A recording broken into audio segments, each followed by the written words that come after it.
Okay, so this particular video is for those of you who either have a laptop at home and you want to do some video recording and some work at home, or potentially even if you have a laptop at school and you don't have smart notebooks installed onto it.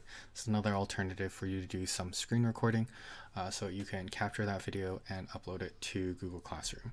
An example is that, say if I was going to do a presentation on breathing and gas exchange, I can then record my slideshow presentation and then upload the video into Google Classroom through Google Drive, or if I really need to upload it through YouTube, be able to go through that particular process. So for today, this is exclusively Windows. So another thing is that if you have like a Windows tablet with a stylus, say for example like a Surface Pro, or if you have like an HP or a Dell that has like that stylus integration, a Lenovo, then that is also an ability to be able to do annotations on whether it's a presentation like this, or maybe you use OneNote and you can import like your math packages and are able to fill out your math packages in something that can capture as well. So with that all being said, we're going to go ahead and show the software and just how to get it set up and how it looks like when you get ready to start screen recording. So with that, the software that I recommend if you don't already have Smart Notebook installed is Open Broadcaster software. You can go to obsproject.com in order to get this particular software. If you're watching this on YouTube, it is most likely linked below, or you can just kind of like, hopefully it's zoomed in on the screen what the link is. Basically, this one not only is free and open source, but there isn't things like time limits, there's no watermarks, there really isn't anything that detracts from the actual learning, as well as it does give you tools that if you did want to live stream or something else, like you can technically do some of those things as well through this particular software. Go ahead and download the version for your operating system. I've already gone ahead and downloaded the Windows version, so we can see the Windows version here. It's already installed, so I'm going to go ahead and run this particular installer. It will of course ask for admin rights. We're going to also make that go away.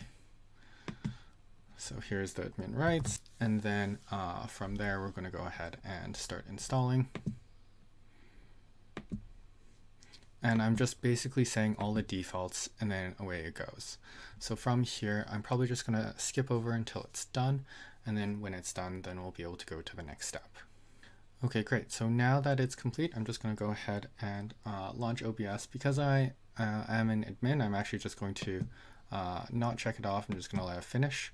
And then I'm going to go ahead and go into the start menu to actually go access it.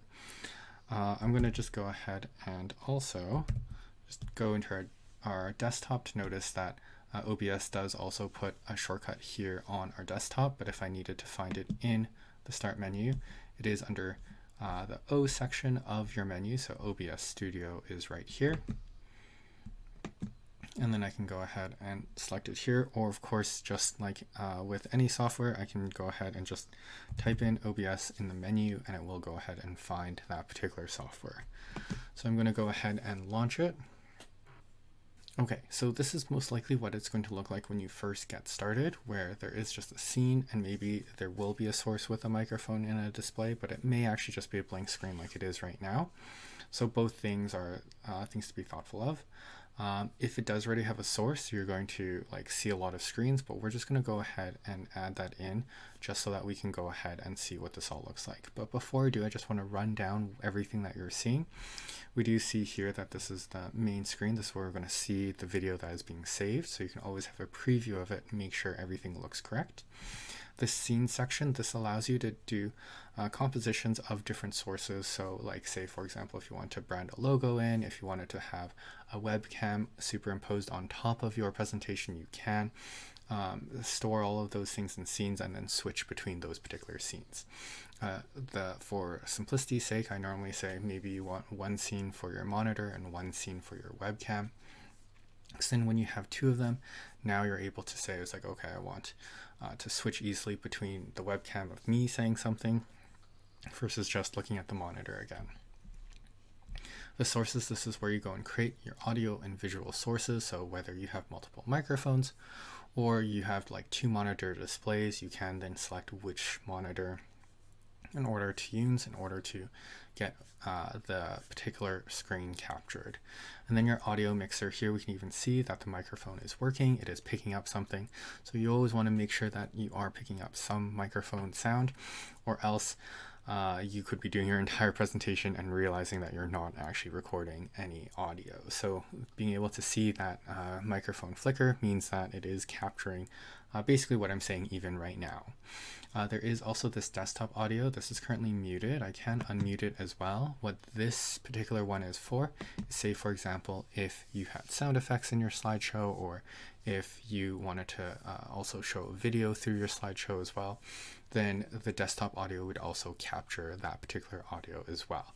So once again, if this is muted, then none of that's going to be captured and it's just getting the microphone. But if I have it unmuted, then anything played in the computer will also get recorded. My only concern with that is that if you are doing that, then to just be cautious that your microphone will also double pick up the fact that the desktop audio is being played. So you may choose to, if you want to keep your desktop audio clear, you may choose to like plug in headphones or something so that the audio doesn't actually bleed into the microphone as well. Your scene transitions, and then your controls to start streaming or to start recording, as well as settings. So that we'll kind of get to when we get there. So for your scenes, we do want to kind of rename them so that they are meaningful. So I'm just going to go ahead and right click on the scene and rename it. I'm going to go ahead and rename it something like that. This is going to be my main monitor. And then from there, I can now start adding my sources. So I can go ahead and just hit the plus of the sources section, and then I'll bring up this list of all the different things I can put in, including things like just an image or a particular capture of some sort. I can even just put in straight text, although I find it really blurry, so I don't really recommend it. But the one that I really want is display capture. This will capture my main monitor. This is the simplest one to use right now. So I'm going to go ahead and capture my display. It's going to ask me to give it a name. I think it's good to give it a name, so I'm going to once again call it my main monitor, monitor. Since I've called my scene that, I'm just going to call it, let's just call it display 1.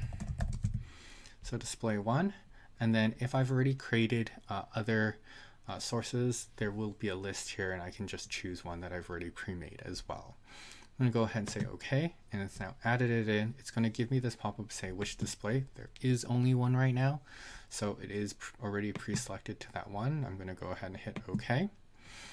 And then now we kind of see it going into infinity, because on that screen is the settings and the preview, and it's kind of going in forever.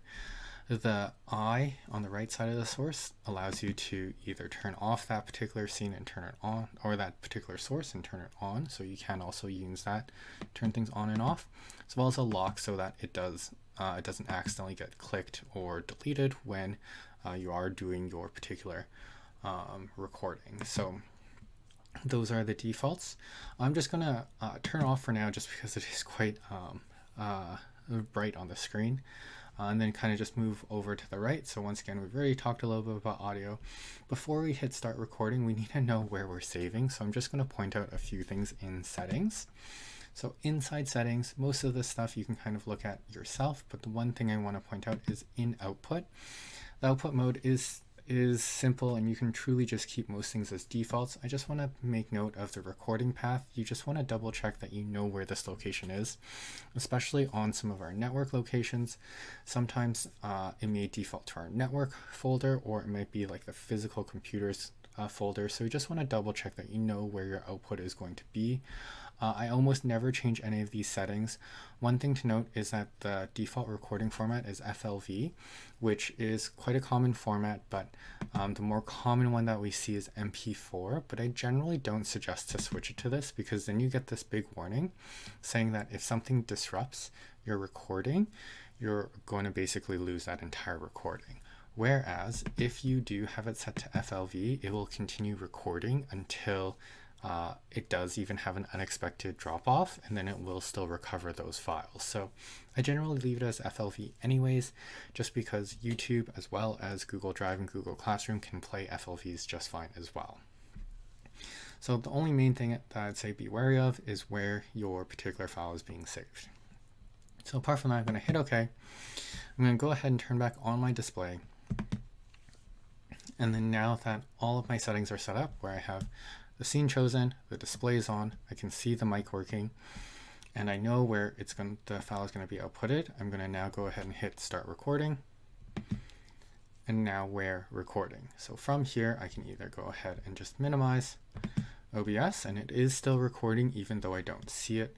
I do believe it also does have a notification icon, and that red dot will indicate that it is recording. But now I can go ahead and go to my PowerPoint, and then I can go ahead and start my slideshow. Now that this is good to go, I can now start doing my presentation, and it is capturing everything that's on the screen, and then I can do my commentary with it. And then when I'm done, I can then go back to OBS, and then I can go ahead and stop my recording.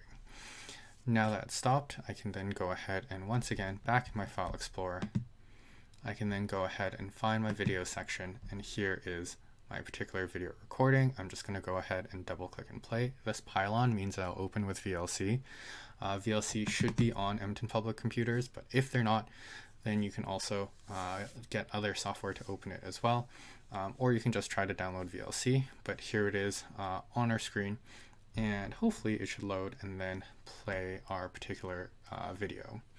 So even though it does start where we do start with our menu, if you do have any advanced software, then video editing software, you can technically edit it out, but that is just an additional complication that if you're especially just a beginner, I wouldn't even worry about it. Your students will just skip past it. It's not the end of the world. So with that, then this particular video is going, and then we're really able to get that content to our students. So apart from that, that's everything that I really want to say for today. We see that this is now effectively working, and this particular file is ready to be uploaded to Google Classroom or to YouTube. So apart from that, that is everything from me. I hope this particular video was both informative and easy to follow. If you do have any questions, you can always send an email, or if this is on YouTube, you can definitely comment below and I'll try to address your comments there. But as everything, I hope that this saves you some time and is helpful, and I hope you're able to better connect to your students even though they may not be in the same room as you. Thank you for everything, and good luck with our new normal.